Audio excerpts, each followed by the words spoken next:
తెలుగుదేశం పార్టీని హోల్సేల్ గా కేసీఆర్ కు అమ్మిన చరిత్ర మాజీ మంత్రి ఎర్రబెల్లి దయాకర్ రావుదని ఆరోపించారు. స్టేషన్ గన్పూర్ ఎమ్మెల్యే కడియం శ్రీహరి ఎర్రబెల్లి సభ్యతా సంస్కారం లేకుండా మాట్లాడుతున్నారని మండిపడ్డారు. మనవరాలి వయసున్న అభ్యర్థి చేతిలో ఓడిపోయాక ఏం మాట్లాడుతున్నారో ఎర్రబెల్లికి తెలియడం లేదన్నారు కడియం. మంత్రిగా పనిచేసిన ఎర్రబెల్లి దయాకర్ రావు సభ్యత సంస్కారం లేకుండా మాట్లాడుతున్నారు.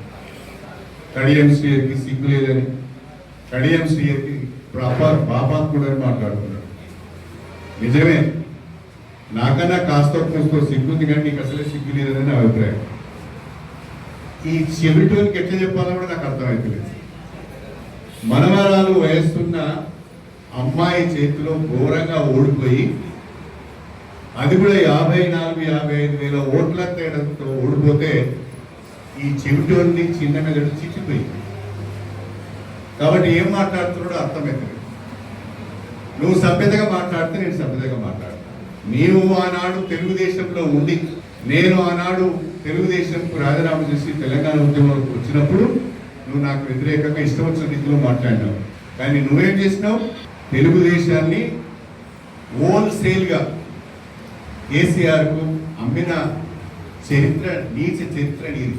ఎమ్మెల్యేలకు డబ్బులు ఇప్పించి హోల్సేల్ గా టీడీపీ ఎమ్మెల్యేలందరినీ కేసీఆర్ అమ్మిన చరిత్ర నీది. నేను ఆ పని చేయలేదు, ఆ రకంగా నేను మోసం చేయలేదు.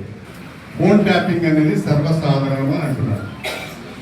కేంద్ర ప్రభుత్వాలు కానీ రాష్ట్ర ప్రభుత్వాలు కానీ దేశ భద్రతను లేదా ఇతర సమస్యలు ఉత్పన్నమైనప్పుడు ఫోన్ ట్యాపింగ్ చేస్తారని అంటున్నారు. ఫోన్ ట్యాపింగ్ దేని కొరకు చేశారో, దేని కొరకు చేయాలనో దాని కొరకు చేస్తే అసలు సమస్య లేదు. అన్ని అక్కడ రికార్డెడ్ ఎవిడెన్స్ ఉంది కదా, మొత్తం రికార్డెడ్ ఎవిడెన్స్ ఉంది.